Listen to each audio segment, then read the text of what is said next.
باللہ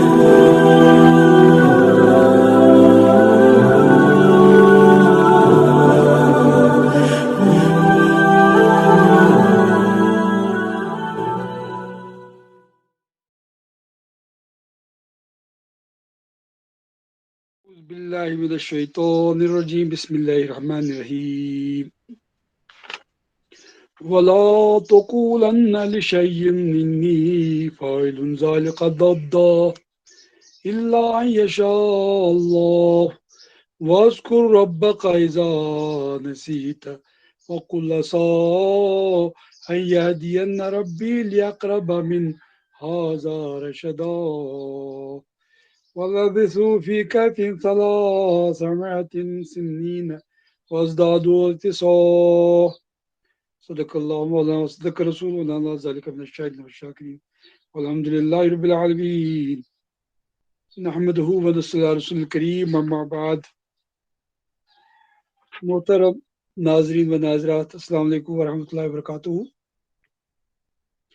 اس رکوع کی پہلے ہی تلاوت ہو چکی ہے، میں ترجمہ پیش کرتا ہوں. اور دیکھو، کسی چیز کے بارے میں کبھی یہ نہ کہا کرو کہ میں کل یہ کام کر دوں گا. تم کچھ نہیں کر سکتے الا یہ کہ اللہ چاہے. اگر بھولے سے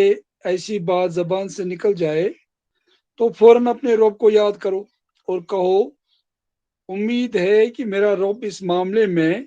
رشد سے قریب تر بات کی طرف میری رہنمائی فرما دے گا. اور وہ اپنے غار میں 300 سال رہے اور کچھ لوگ مدت کے شمار میں 9 سال اور بڑھ گئے ہے. تم کہو اللہ ان کے قیام کی مدت زیادہ جانتا ہے. آسمانوں اور زمین کے سب پوشیدہ احوال اسی کو معلوم ہے. کیا خوب ہے وہ دیکھنے والا اور سننے والا. زمین و آسمان کی مخلوقات کا کوئی خبر گیر اس کے سوا نہیں، اور وہ اپنی حکومت میں کسی کو شریک نہیں کرتا. اے نبی صلی اللہ علیہ وسلم، تمہارے رب کی طرف سے کتاب میں سے جو کچھ تم پر وحی کیا گیا ہے اس سے جوں کا توں سنا دو. کوئی اس کے فرمودات کو بدل دینے کا مجاز نہیں. اور اگر تم کسی کی خاطر اس میں رد و بدل کر دو گے تو اس سے بچ کر بھاگنے کے لیے کوئی جائے پناہ نہ پاؤ گے. اور اپنے دل کو ان لوگوں کی معیت پر مطمئن کرو جو اپنے رب کی رضا کے طلبگار بن کر صبح و شام اسے پکارتے ہیں، اور ان سے ہرگز نگاہ نہ پھیرو. کیا تم دنیا کی زینت پسند کرتے ہو؟ کسی ایسے شخص کی اطاعت نہ کرو جس کے دل کو ہم نے اپنی یاد سے غافل کر دیا ہے، اور جس نے اپنی خواہش نفس کی پیروی اختیار کر لی ہے، اور جس کا طریقہ کار افراط و تفرید پر مبنی ہے. صاحب کہہ دو کہ یہ حق ہے تمہارے رب کی طرف سے. اب جس کا جی چاہے مان لے اور جس کا جی چاہے انکار کر دے. ہم نے انکار کرنے والے ظالموں کے لیے ایک آگ تیار کر رکھی ہے جس کی لپٹیں انہیں گھیرے میں لے چکی ہے. وہاں اگر وہ پانی مانگیں گے تو ایسے پانی سے ان کی توضع کی جائے گی جو تیل کی تلچھڑ جیسا ہوگا اور ان کا منہ بھون ڈالے گا. بدترین پینے کی چیز اور بہت بری آرام گاہ. رہے وہ لوگ جو مان لیں اور نیک عمل کریں تو یقیناً ہم نیکوکار لوگوں کا اجر ضائع نہیں کیا کرتے. ان کے لیے سدا بہار جنتیں ہیں جن کے نیچے نہریں بہہ رہی ہوں گی. وہاں سونے کے کنگنوں سے آراستہ کیے جائیں گے. باریک ریشم اور اطلس و دیبا کے سبز کپڑے پہنیں گے اور اونچی مسندوں پر تکے لگا کر بیٹھیں گے. بہترین اجر اور اعلیٰ درجے کی جائے مقام.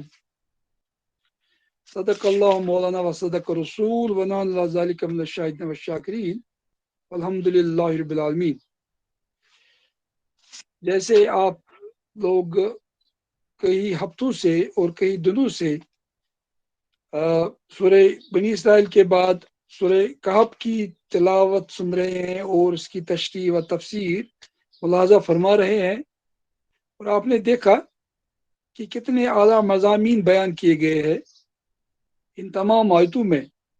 اور جو آج رکوع آپ کے سامنے تلاوت کیا گیا اس میں بھی کچھ بہت ہی امپورٹنٹ، بہت ہی اہم نقطے بیان کیے گئے ہیں۔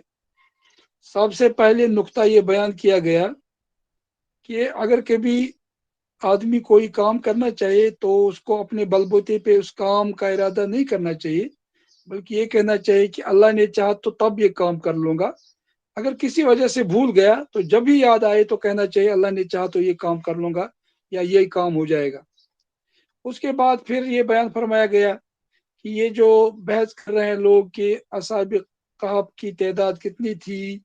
اور وہ کتنے سال اس غار میں رہے، تو یہ بھی ایک ایسی بحث ہے جس کے بارے میں بہترین علم اللہ کے پاس ہے اور کسی کے پاس نہیں ہے۔ اور خاص طور سے مولانا مودودی صاحب نے اس کی طرف دھیان دیا ہے کہ اللہ نے جو بتایا نہیں پوری تفسیر، تو ہمیں اس کے پیچھے نہیں پڑنا چاہیے، کوئی زیادہ کھوج قرید نہیں کرنی چاہیے ہمیں اس بات کی، جتنا بتایا گیا اتنا ہی ماننا چاہیے۔ اس کے بعد ایک اور نقطہ بیان کیا گیا کہ اللہ چاہے تو یہ جو اصحاب کہف کا واقعہ بیان کیا گیا اس سے بڑے بڑے واقعات جو ہے نبی کریم صلی اللہ علیہ وسلم کی نبوت کے جو ہے بارے میں اللہ تعالیٰ بیان فرمائے گا، وہ واقعات سامنے آئیں گے، اور اس سے اور زیادہ تقویت پیدا ہو جائے گی اس بات میں، اس عقیدے میں کہ نبی کریم صلی اللہ علیہ وسلم سچے پیغمبر ہے۔ یہ اسی پہ منحصر نہیں تھا کہ یہود کے کہنے پہ لوگوں نے نبی کریم صلی اللہ علیہ وسلم سے سوال کیا تھا کہ روح کیا ہے، اصحاب کہف کے بارے میں بتائیے اور ذوالقرنین کا حال سنائیے۔ اس سے بھی زیادہ بہتر واقعات اللہ جو ہے سامنے لائے گا، اور اس سے نبی کریم صلی اللہ علیہ وسلم کی نبوت کی اور تصدیق ہو جائے گی، اس کا ذکر ہوا ہے۔ پھر یہ فرمایا گیا ہے کہ لوگوں کو خوش کرنے کے لیے، خاص طور سے سرمایہ دار لوگوں کو اور جو پیسے والے ہیں، اثر و رسوخ والے ہیں، رئیس لوگ ہیں، ان کی خاطر مدارت کرنے کے لیے ان لوگوں کو اپنی مجلس سے الگ نہیں کرنا چاہیے جو صحیح معنی میں خلوص نیت کے ساتھ نبی کریم صلی اللہ علیہ وسلم کی باتوں کو مانتے ہیں، دین پر چلتے ہیں، اور اللہ کو صبح و شام یاد کرتے ہیں، اللہ کا ذکر اور کرتے رہتے ہیں، عبادت میں مصروف رہتے ہیں، اور اللہ کی رضا جوئی کے طالب ہے۔ یہ نقطہ بیان کیا گیا ہے۔ پھر یہ فرمایا گیا ہے کہ کسی ایسے آدمی کی اطاعت بالکل نہیں کرنی چاہیے جس کا دل اللہ تعالیٰ نے اپنی یاد سے غافل کر دیا ہو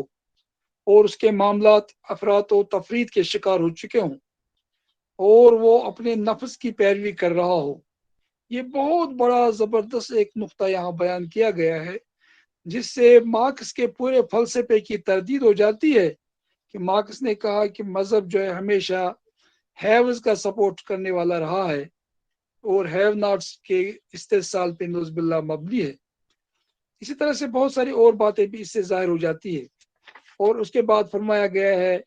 کہ یہ جو کافر ہے، اللہ کا انکار کرنے والے، ان کا انجام کیا ہوگا، اور جو اللہ کو ماننے والے ہیں، اللہ کی باتوں پہ ایمان لانے والے ہیں، ان کا انجام آخرت میں کیا ہوگا۔ اگرچہ دنیا میں ان کو سختیوں کا سامنا کرنا پڑے، جیسے اصحاب کہف کو کرنا پڑا، یا جیسے سیدھے سادے غریب اور مساکین جو تھے جنہیں ایمان لایا تھا، ان کو مصیبتوں کا، پریشانیوں کا سامنا کرنا پڑا، لیکن ان کا انجام آخرت میں کیا ہوگا۔ اور جو لوگ اللہ کی باتوں کا انکار کر رہے ہیں اور ان کے ساتھ زیادتیاں کر رہے تھے، ایسے لوگوں کے ساتھ، ان کا انجام آخرت میں کیا ہوگا، اس کا ذکر فرمایا گیا ہے۔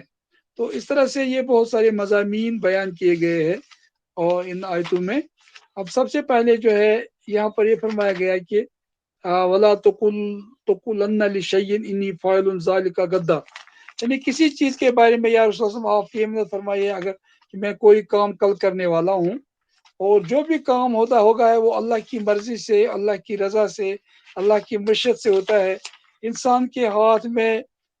کوئی چیز نہیں ہے، اور اللہ ہی بہتر جو ہے جانتا ہے کہ کس کام میں انسان کے لیے بہتری ہے۔ اور دوسری بات یہ ہے کہ اگر ہم یہ کہیں کہ یہ جو بحث ہو رہی تھی اس پہ کہ کتنی تعداد ہے جو اصحاب قحف تھے اور کتے کے ساتھ ان سب کی تعداد کتنی ہو جاتی ہے، تو اس میں کوئی زیادہ کوئی فائدے کی چیز نہیں ہے، یہ بات بھی بیان کی گئی ہے یہاں پر۔ لیکن پہلی بات یہ فرمائی گئی ہے کہ کبھی بھی آپ کسی چیز کے بارے میں یہ مت فرمایا کریں کہ میں کل یہ کام کر دوں گا، تو اس کے بعد فرمایا گیا تم کچھ نہیں کر سکتے الا کہ اللہ چاہے، یعنی اللہ اگر چاہے گا تو ہی کوئی کام ہو سکتا ہے۔ اصل میں یہاں پر یہ فرمایا جا رہا ہے کہ جب یہ جو ہے مشرکین مکہ نے نبی کریم صلی اللہ علیہ وسلم سے یہ سوال پوچھا کہ ہمیں بتائیے آپ کی روح کی حقیقت کیا ہے، اور اصحاب کہف کے بارے میں بتائیے، اور ذوالقرنین کا واقعہ سنائیے، تو نبی کریم صلی اللہ علیہ وسلم نے فرمایا کہ میں بتاؤں گا آپ کو، کل بتاؤں گا، لیکن انشاءاللہ کہنا بھول گئے تھے نبی کریم صلی اللہ علیہ وسلم۔ اور اس کا نتیجہ یہ نکلا کہ نبی کریم صلی اللہ علیہ وسلم کوئی بات جو ہے اپنے نفس سے نہیں کہتے تھے، بلکہ وحی کے آنے کے بعد ہی کوئی بات نبی کریم صلی اللہ علیہ وسلم فرمایا کرتے تھے۔ تو 15 دن تک جو ہے حضرت جبریل علیہ السلام جو ہے وہی لے کر نہیں آئے، تو اس وجہ سے نبی کریم صلی اللہ علیہ وسلم جو ہے اب انتظار کر رہے تھے، وہی کہا تھا کہ میں ان لوگوں کو جواب دوں، اور انہیں بڑے سوالات کیے تھے۔ اور اس کے بعد نبی کریم صلی اللہ علیہ وسلم فرمایا جا رہا ہے کہ کسی چیز کے بارے میں کبھی یہ نہ کہا کرو کہ میں کل یہ کام کر دوں گا،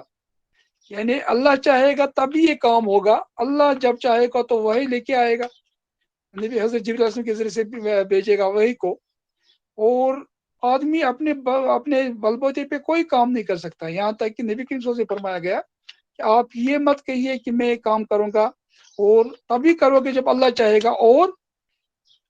اگر کبھی خدا نخواستہ آدمی بھول جائے تو یہ کہا کرو کہ اپنے رب کو یاد کرو اور کہو امید ہے کہ میرا رب اس معاملے میں رشد سے قریب تر بات کی طرف میری رہنمائی فرمائے گا۔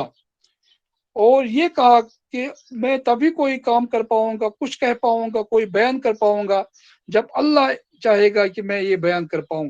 تو یہاں یہ نقطہ جو ہے بہت ہی اہم ہے۔ تو اب آپ دیکھیے، بندہ اپنے اختیار کے تحت نہیں ہے، نہ اس کے برابر ہے، اس کے جو ہے نہ اس کے اوپر ہے، یعنی خدا کے اختیار کے تحت ہے انسان، اور نیز بندہ کو خبر نہیں کہ کل آئندہ کیا ہوگا، معلوم نہیں کہ کل تک وہ زندہ بھی رہے گا، اور زندہ بھی ہوگا تو معلوم نہیں کہ کسی کام کو وہ کر بھی سکے گا یا نہیں۔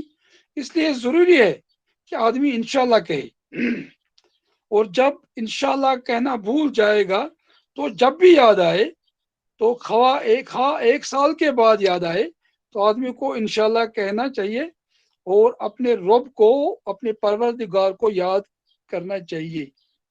تاکہ اس سے جو ہے اس کی گزشتہ غفلت اور بھول چوک کی تلافی ہو جائے۔ اس بات کا جو ہے اظہار مولانا ادریس کاندلوی صاحب نے اپنی تفسیر معرف القرآن میں کیا ہے، اور اس آیت کی تشریح اس طرح سے انہیں بیان کی ہے۔ اب آپ دیکھیے، اب ایک بات یہ بھی ہے، اب یہ جو غار کی بات اب ہو رہی تھی، اب یہاں پر یہ بھی مسئلہ ہے کہ کہاں پر یہ غار تھی، اور پھر جو ہے یہ کہا جائے کہ یہ کتنے سال اس غار میں رہے، اور پھر ان کی تعداد کتنی تھی، تو اس کی طرف اب دوبارہ اشارہ کیا جا رہا ہے۔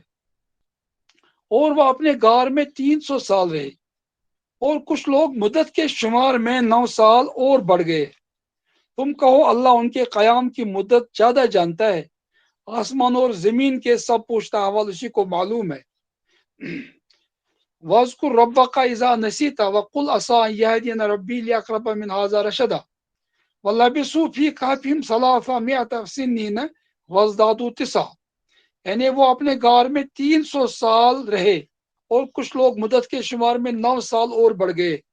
تو بعض لوگوں نے کہا کہ اندازہ ایسا ہے کہ تقریباً یعنی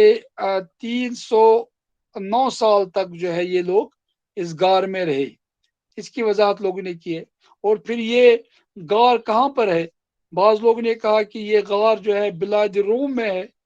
بلاد روم کے کسی پہاڑ کے اندر واقع ہے، اور بعض کہتے ہیں کہ یہ جو ہے بلاد موصل میں نینوا کے قریب ہے، اور بعض لوگ کہتے ہیں کہ یہ ایلا کے قریب ہے، اور بعض کہتے ہیں کہ وہ بلقا کے شہر میں کسی جگہ پر ہے۔ تو یہ باتیں بیان کی گئی ہے جس کا اشارہ جو ہے، جس کی طرف اشارہ جو ہے حدیث کاندلوی صاحب نے کیا ہے۔ تو اللہ تعالیٰ نے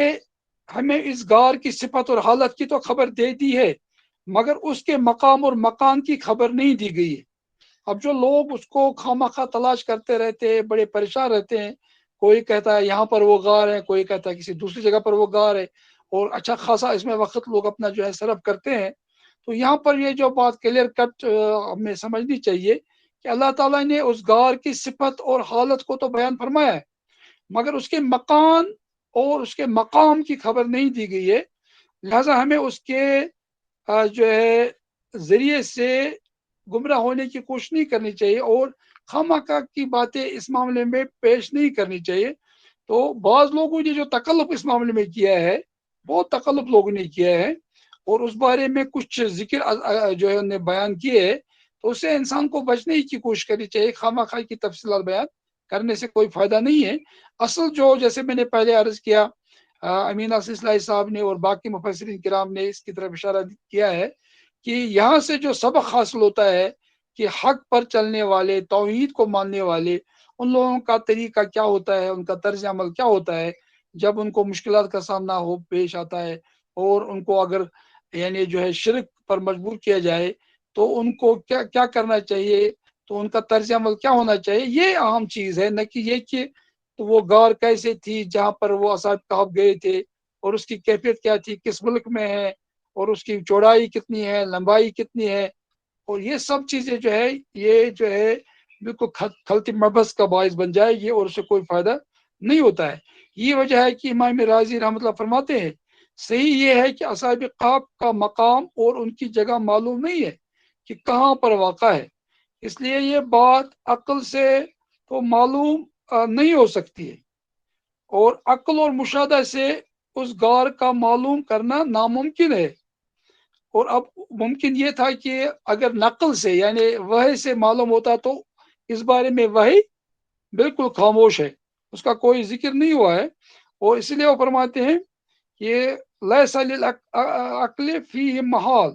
یعنی اس میں مجال، یعنی اس معاملے میں عقل کا کوئی دخل ہے ہی نہیں۔ وَإِنَّمَا اسْتِفَادُ ذَلِكَ مِنْ، یعنی یہ نس، یا اس کے بارے میں ہمیں معلوم ہوتا، نس سے معلوم ہوتا، لیکن نس ہمارے پاس اس کے بارے میں موجود نہیں ہے۔ اور اس کے بعد فرماتے ہیں فَثَبَتَ إِنَّهُ لَا سَبِيلَ إِلَيْهِ، تو ہمارے پاس یہ بات معلوم ہو گئی کہ یعنی اس غار کے بارے میں تفصیلات معلوم کرنے کا ہمارے پاس کوئی ذریعہ موجود ہے ہی نہیں، اس لیے اس پہ بحث کرنے سے کوئی فائدہ ہے ہی نہیں۔ اور اصل میں جو اہم چیز یہ ہے، پھر اصحاب کہف جیسے درویشان اسلام اور اہل خرقہ یعنی گرری اور کمل پوشوں کی مجالست اور مدارات اور خاطرداری کا حکم دیا گیا ہے۔ یعنی یہاں پر یہ ادریس کاندھلی صاحب فرماتے ہیں، اور نبی صلی اللہ علیہ وسلم کو یہ تعلیم دی جا رہی ہے کہ آپ عمار اور سلمان اور صہیب اور بلال اور ابن مسعود جیسے درویشوں کو جو زہد و قناعت اور صبر و استقامت میں اصحاب کہف کا جو ہے نمونہ ہے، ان پر خاص نظر عنایت جو ہے رکھیے گا، اور اہل دنیا اور مالداروں کے کہنے سے ان درویشوں کو اپنی مجلس سے علیحدہ نہ کیجیے گا، اور جو لوگ اپنے مال و دولت پر فخر کرتے ہیں ان کی پرواہ نہ کیجیے، چاہے ایمان لائیں یا نہ لائیں، ان اہل دنیا کی طرف التفات مت کیجیے۔ اب دیکھیں یہ ایک بہت اہم نقطہ بیان کیا جا رہا ہے۔ پھر یہ بات بھی ہے کہ اگر لوگ مطالبہ کریں کہ آپ جو ہے ان کے من پسند چیزیں بیان کریں، اور اس وحی میں جو باتیں بیان کی گئی ہے ان کو بدل دیں، تو اس کا انکار کیا گیا کہ ایسی کوئی حرکت نہیں کرنی چاہیے، اور آپ کو جو ہے ایسے لوگوں کے ساتھ اب رہنا چاہیے، ان کو اپنے ساتھ رکھنا چاہیے جو اللہ کی رضا چاہتے ہیں صبح شام۔ تو پھر یہ فرمایا گیا کل اللہ عالم بما لبثوا، تو اللہ ہی جانتا ہے کہ یہ لوگ کتنی دیر تک اس غار میں رہے۔ ابصر بھی واسمع ما لهم من دونه من ولی ولا یشرک فی حکمہ احدا، تم کہو اللہ ان کے قیام کی مدت زیادہ جانتا ہے، آسمان اور زمین کے سب پوشیدہ احوال اسی کو معلوم ہے، کیا خوب ہے وہ دیکھنے والا اور سننے والا، زمین و آسمان کی مخلوقات کا کوئی خبرگیر اس کے سوا نہیں، اور وہ اپنی حکومت میں کسی کو شریک نہیں کرتا ہے. یعنی وہ جانتا ہے. اور یہاں سے مولانا مودودی صاحب نے فرمایا ہے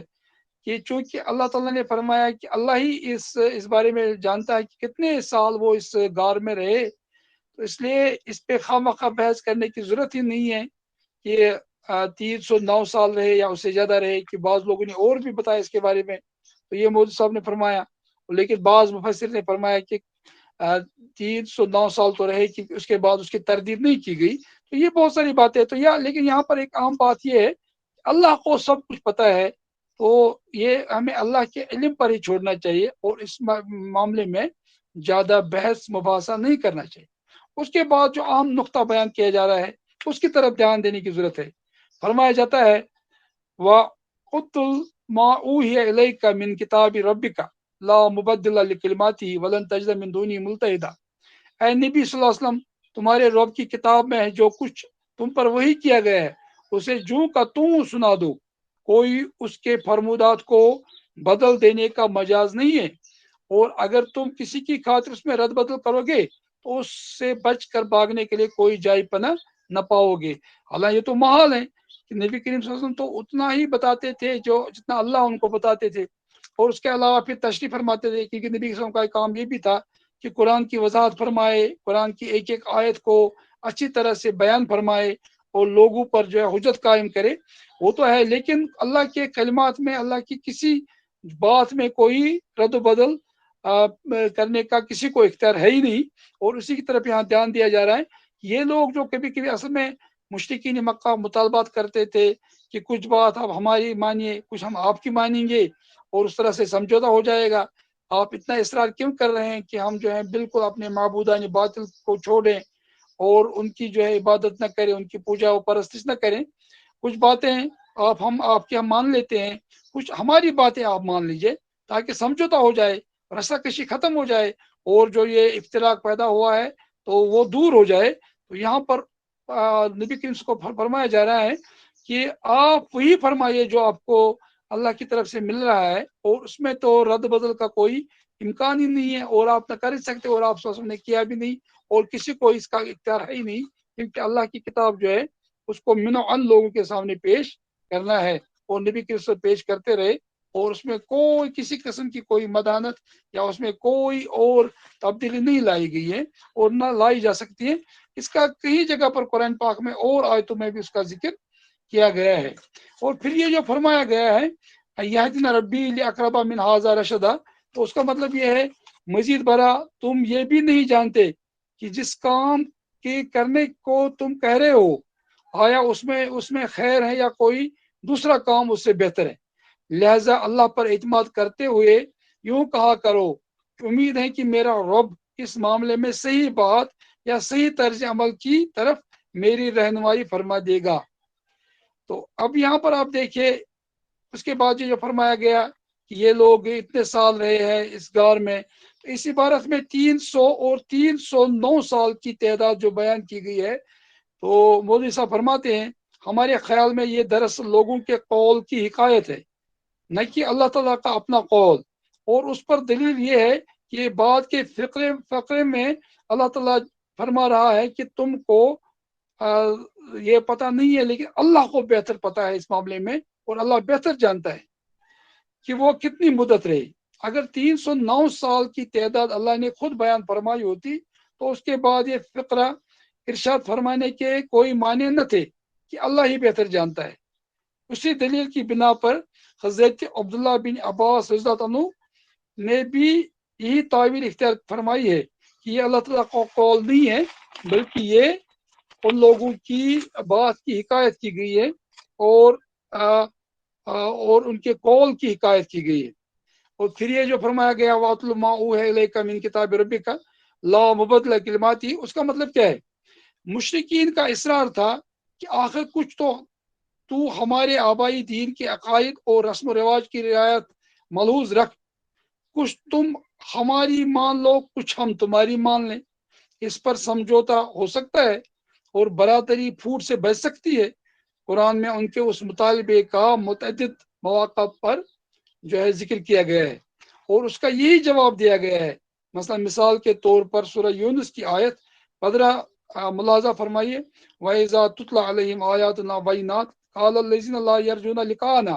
ائْتِ بِقُرْآنٍ غَيْرِ هَٰذَا أَوْ بَدِّلْهُ، یعنی جب ان کے سامنے اللہ کی آیات بینات کو پیش کیا جاتا ہے، ان پہ تلاوت کی جاتی ہے اللہ کی آیات بینات، تو جو لوگ اللہ سے ملاقات کرنے کا یقین نہیں رکھتے وہ کہتے ہیں کہ دوسرا قرآن لے کے آؤ یا اس کو بدل دو. تو پھر نبی کے وسلم سے کہتے ہیں کہ یہ تو ہو ہی نہیں سکتا، یہ اللہ کی طرف سے، اس کو کوئی بدل ہی نہیں سکتا ہے. یعنی وہ سمجھوتے کی بات کر رہے تھے، ان کو کیٹیگوریکلی کہا جا رہا ہے، تو یہاں تو کوئی سمجھوتا ہو ہی نہیں سکتا حق کے معاملے میں. اور یہ اصل میں برادران قریش کو سنایا جا رہا ہے کہ تمہاری یہ دکھاوے کی شان و شوکت جس پہ تم پھول رہے ہو، اور اس کے رسول کی نگاہ میں اس کی کوئی قدر قیمت ہے ہی نہیں. تم چاہتے ہو کہ تمہاری شان شوکت کو دیکھ کے تاکہ تم لوگ ہماری مجلس میں آؤ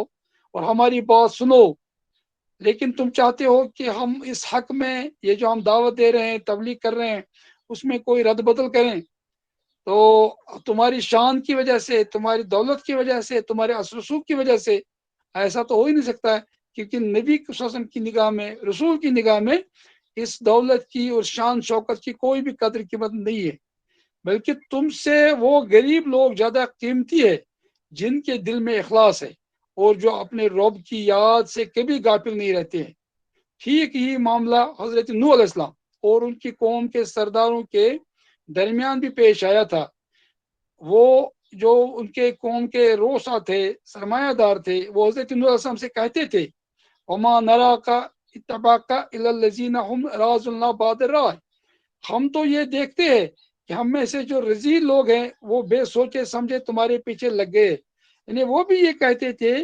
کہ سرمایہ داروں کی جگہ پر، رئیسوں کی جگہ پر، عمرہ کی جگہ پر، اور یہ جو ہے بڑے بڑے نواب اور بڑے بڑے لیڈر قسم کے لوگوں کی جگہ پر غریب لوگ تمہاری پیروی کر رہے ہیں. یہ نوح سے کہا اپنے زمانے کے لوگوں نے، جن کے سامنے وہ دعوت پیش کر رہے تھے، بار بار پیش کر رہے تھے. تو وہ حضرت نوح علیہ السلام سے کہہ رہے تھے کہ تمہاری پیروی کرنے والے تو عام لوگ ہیں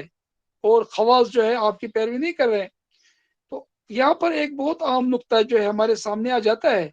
کہ مذہب کی پیروی کرنے والے لوگ عام طور پر غربا ہی ہوتے ہیں، غریب ہوتے ہیں، مساکین ہوتے ہیں، فقراء ہوتے ہیں.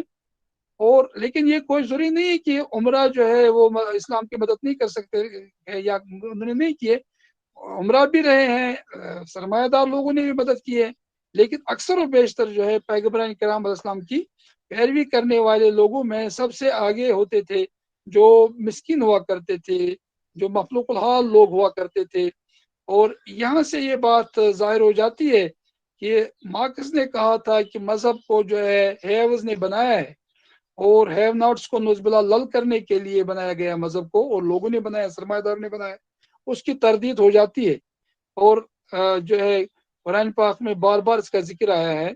اور اس میں یہ جو ہے مذہب جو ہے وہ کسی انسان نے نہیں بنایا ہے، کسی سرمایہ دار نہیں، بلکہ اللہ کی طرف سے آیا ہے. اور حضرت آدم سے لے کے نبی کریم صلی اللہ علیہ وسلم تک جتنی بھی جو ہے تعلیمات آئی اور جتنے پیغمبر آئے وہ اسی تعلیم کو لے کے آئے کہ جو اللہ کی طرف سے ان کو دی گئی تھی، وہ کسی انسان نے تخلیق نہیں کیا تھا. یہ جو مارکس کی پوری تھیوری ہے، وہ کہتے ہیں کہ ہیوز نے مذہب کو بنایا تھا کہ غریبوں کو جو ہے آخرت کے بارے میں بتایا جائے کہ اگر دنیا میں تم کو تکلیف ہے تو آخرت میں تم کو فائدہ ہوگا، اور سرمایہ داروں نے مذہب کو اپنے مقاصد کے لیے استعمال کیا ہے. تو ان آیات سے اس فلسفے کی تردید ہوتی ہے کہ مذہب کی پیروی کرنے والے لوگ جو ہے وہ ہمیشہ اکثر و بیشتر ہو رہے ہیں جن کے بارے میں اراض اللہ بادن رائے، اراض اللہ باد رائے یا نوح کی قوم کہہ رہے تھے. اور یہاں پر بھی جو ہے نبی کریم صلی اللہ علیہ وسلم سے بھی یہ مطالبہ کر رہے تھے قریش کہ آپ جو مساکین آپ کے ساتھ رہتے ہیں، جو غلام اور جو مخلوق الحال لوگ آپ کی دعوت پر لبیک کہہ کے آپ کے ساتھ دن رات رہتے ہیں، اللہ کی عبادت کرتے رہتے ہیں. تو یہاں پر وہ مطالبہ کرتے تھے قریش کہ ان کو اپنے سے الگ کر لیجئے، پھر ہم آپ کی بات سنیں گے. تو اس طرح سے پوری تردید ہوتی ہے مارکس کے فلسفے کی. تو کیونکہ یہ نوح کے قوم کے لوگ یہ کہتے تھے ہم تو یہ دیکھتے ہیں کہ ہم میں سے جو رضی لوگ ہیں وہ بے سوچے سمجھے تمہارے پیچھے لگے. اور حضرت نوح کا جواب کیا تھا؟ ان کا جواب یہ تھا ما انا بطارد الذین آمنوا، میں ایمان لانے والوں کو دتکار نہیں سکتا، ولا اقول للذین تزدری عینکم لن یؤتیہم اللہ خیرا، اور جن لوگوں کو تم حقارت کی نگاہ سے دیکھتے ہو میں ان کے بارے میں یہ نہیں کہہ سکتا ہوں کہ اللہ تعالیٰ نے انہیں کوئی بلائی عطا نہیں کی ہے۔ بلائی صرف دولت نہیں ہے، مال اور منال نہیں ہے، سب سے بڑی دولت تو ہدایت ہے، اور اللہ نے ان کو وہ خیر عطا کیا ہے، اس لیے میں کیسے کہہ سکتا ہوں کہ ان کے پاس کوئی خیر نہیں، اور اگر خیر کوئی ہے تو تمہارے پاس ہے۔ تو اس کی وضاحت جو ہے حضرت نوح علیہ السلام نے بھی بیان فرمائی ہے۔ تو یہ ضمن یہ بات آئی یہاں پر، اور اس کے بعد فرمایا گیا ہے کہ وَاصْبِرْ نَفْسَكَ مَعَ الَّذِينَ يَدْعُونَ رَبَّهُمْ بِالْغَدَاوَةِ وَالْعَشِيِّ يُرِيدُونَ وَجْهَهُ وَلَا تَعُدُّ عَيْنَاكَ عَنْهُمْ تُرِيدُ زِينَةَ الْحَيَاةِ الدُّنْيَا وَلَا تُطِعْ مَنْ أَغْفَلْنَا قَلْبَهُ عَنْ ذِكْرِنَا وَاتَّبَعَ هَوَاهُ وَكَانَ أَمْرُهُ فُرُطًا، اور اپنے دل کو ان لوگوں کی مائیت پر مطمئن کرو جو اپنے رب کی رضا کے طلبگار بن کر صبح شام اس سے پکارتے ہیں، اور ان سے ہرگز نگاہ نہ پھیرو، کیا تم دنیا کی زینت پسند کرتے ہو؟ تو اور بھی بہت ساری وضاحتیں پیش کرنے کی ضرورت ہے، چونکہ درس کا وقت کمپلیٹ ہو گیا ہے۔ انشاءاللہ آج ہم یہیں تک بس کرتے ہیں، انشاءاللہ کل اس درس کو ہم جاری رکھیں گے، اور بھی کچھ نقطے ہیں بڑے عام نقطے، ان کو ہم کل درس میں بیان کریں گے۔ وآخر دعوانا الحمدللہ رب العالمین۔ بسم اللہ الرحمن الرحیم۔ محترم ناظرین و ناظرات، السلام علیکم ورحمۃ اللہ وبرکاتہ۔ کل ہم نے سورہ قاف کے رکو نمبر 4 کے بعض اجزاء کا مطالعہ کیا، اور کچھ تفسیر بھی آپ کے سامنے میں نے پیش کرنے کی کوشش کی۔ اس کے بعد ایک آیت جس کا ابھی میں آپ کے سامنے ترجمہ اس کا مفہوم بیان کروں گا، وَلَا تُطِعْ مَنْ أَغْفَلْنَا قَلْبَهُ عَنْ ذِكْرِنَا وَاتَّبَعَ هَوَاهُ وَكَانَ أَمْرُهُ فُرُطًا، یعنی اس کی بات نہ مانو، اس کے آگے نہ جھکو، اس کا منشا پورا نہ کرو، اور اس کے کہے پر مت چلو جس کے دل کو ہم نے اپنی یاد سے غافل کر دیا ہے، اپنے ذکر سے غافل کر دیا ہے، اور وہ اپنی خواہشات نفس کی پیروی کر رہا ہے، اور اس کا معاملہ جو ہے افراط و تفرید کی نظر ہو گیا ہے۔ تو یہاں پر یہ بات بیان کی گئی ہے، یعنی ایسے آدمی کی بات نہیں ماننی چاہیے جو اپنے نفس کی پیروی کر رہا ہو، کیونکہ سلسلے کلام کے لحاظ سے ہم کہہ سکتے ہیں کہ جن لوگوں نے نبی کریم صلی اللہ علیہ وسلم مطالبہ کیا کہ اگر آپ ان فقراء اور مساکین جو آپ کی دعوت پہ ایمان لائے ہیں ان کو اپنے آپ سے الگ کریں گے، اپنی مجلس سے الگ کریں گے تاکہ ہم آپ کے پاس بیٹھے، کیونکہ ان کی موجودگی میں ہمیں یہ اور محسوس ہوتا ہے کہ ان غریب لوگوں کے پاس، ان مساکین کے ساتھ ہم کیسے بیٹھ سکتے ہیں۔ ہم چاہتے ہیں کہ آپ کی بات سنیں، لیکن چونکہ یہ لوگ وہاں آپ کی مجلس میں ہوتے ہیں اور ان کے کپڑوں سے بدبو آتی ہے، اور ان کا لباس بھی کوئی معمولی سا ہوتا ہے، عام طور پر صوف کا لباس یا کمل پہنتے تھے وہ، اور اس سے کبھی کبھی پسینے کی بو بھی آتی تھی، تو وہ نبی کریم صلی اللہ علیہ وسلم مطالبہ کرتے تھے یہ مشرکین مکہ کہ ان لوگوں کو اپنی مجلس سے آپ نکال دیجئے تو ہم آپ کے پاس بیٹھیں گے۔ تو اللہ تعالیٰ حکم فرماتا ہے نبی کریم صلی اللہ علیہ وسلم کو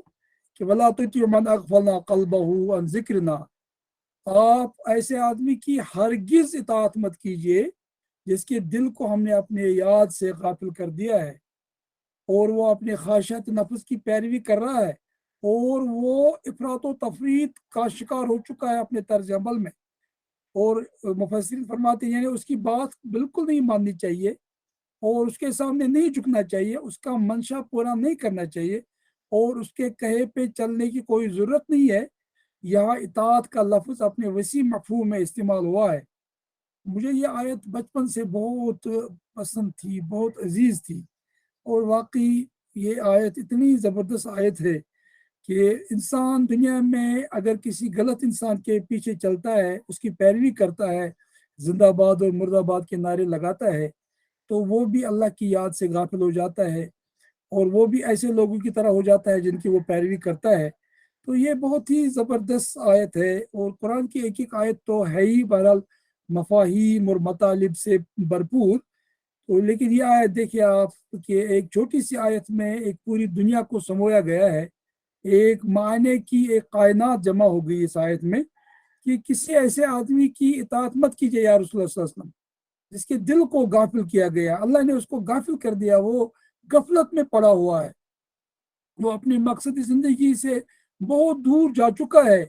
اور وہ اپنی خواہشات کی پیروی کر رہا ہے، غلامی کر رہا ہے اپنے خواہشات نفس کی، اور اس کا معاملہ افراد و تفرید کا شکار ہو چکا ہے۔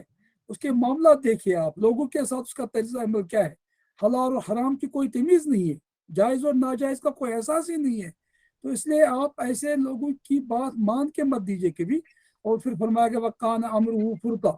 اور اس کا دوسرا مطلب یہ ہے کہ جو حق کو پیچھے چھوڑ کر اور اخلاقی حدود کو توڑ کر لگ ٹوٹ چلنے والا ہے، جو شخص خدا کو بھول کر اپنے نفس کا بندہ بن جاتا ہے، اس کے ہر کام میں بے اعتدالی پیدا ہو جاتی ہے اور وہ حدود ناآشنا ہو کر رہ جاتا ہے۔ یعنی جب آدمی اللہ کو چھوڑ کے، اللہ کی عبادت کو چھوڑ کے، اللہ کے ذکر کو چھوڑ کے اپنے نفس کی خواہشات کی پیروی کرنے لگتا ہے، پھر ہر گناہ میں مبتلا ہو جاتا ہے، تو اس کے اندر کوئی اعتدال ہوتا ہی نہیں ہے، اس کی کسی چیز میں کوئی اعتدال نہیں ہوتا ہے، اور وہ حدود سے بھی ناآشنا ہو جاتا ہے، حلال حرام، جائز ناجائز، صحیح غلط، اور غیبت، اور جو ہے غلط فہمیاں، اور کسی آدمی کی جائز تعریف کرنے کے بجائے وہ غیبت اور ایسی ظن اور تخمین کا شکار ہو جاتا ہے، اور پھر کسی حد میں وہ نہیں رہتا ہے، اور بالکل ایک بے مہار اونٹ کی طرح جو ہے وہ ہر جگہ اپنا جو ہے منہ مارتا رہتا ہے، اور بہت خرابی پیدا کرتا ہے اپنے لیے بھی اور دوسرے لوگوں کے لیے۔ ایسے آدمی کی اطاعت کرنے کے معنی یہ ہے کہ اطاعت کرنے والا خود بھی حدود ناآشنا ہو جائے گا، اور جس وادی میں متا بڑھ کے اسی میں متی بھی بھٹکتا چلا جائے گا۔ تفہیم قرآن میں اس کی بہت اچھی طرح سے وضاحت کی ہے مولانا مودودی صاحب نے۔ تو آپ دیکھ سکتے ہیں، اس لیے اس کے لیے رسول کی نگاہ میں اور خدا کی نگاہ میں ایسے آدمی کی کوئی قدر و قیمت نہیں ہے۔ اس کے برعکس وہ غریب لوگ زیادہ قیمتی ہے جن کے دل میں اخلاص ہے، اگرچہ وہ بہت ہی مخلوق الحال بھی ہے، ان کے پاس کھانے کے لیے بھی زیادہ نہیں ہے، پہننے کے لیے خوبصورت لباس نہیں ہے ان کے پاس، لیکن وہ اللہ کی یاد کرتے رہتے ہیں، صبح شام جو ہے ذکر و اذکار میں مصروف رہتے ہیں، اللہ کے گھر کو آباد کرتے ہیں، نمازوں میں مصروف رہتے ہیں، اور جو بھی اللہ کا حکم ان کے اوپر جو ہے ان کے اوپر ان کو پیش کیا جاتا ہے اور اللہ کا حکم ان کو سنایا جاتا ہے، تو اس پہ جو اخلاص کے ساتھ عمل کرتے ہیں، اور جو اپنے رب کی یاد سے کبھی غافل نہیں رہتے،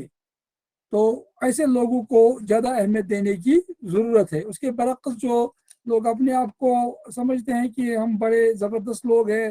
ہمیں کیا ہے، ہمیں کسی کی بات ماننے کی کیا ضرورت ہے،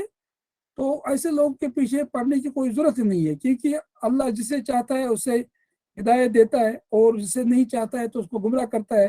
تو یہ جو فرمایا گیا، اس لیے بعد میں فرمایا گیا فمن شاء فلیؤمن، جو چاہے وہ ایمان لائے اور جو چاہے وہ کفر کرے۔ یعنی یہ مراد نہیں ہے کہ لوگ جو ہے اپنی مرضی سے کفر کا راستہ اختیار کرے، بلکہ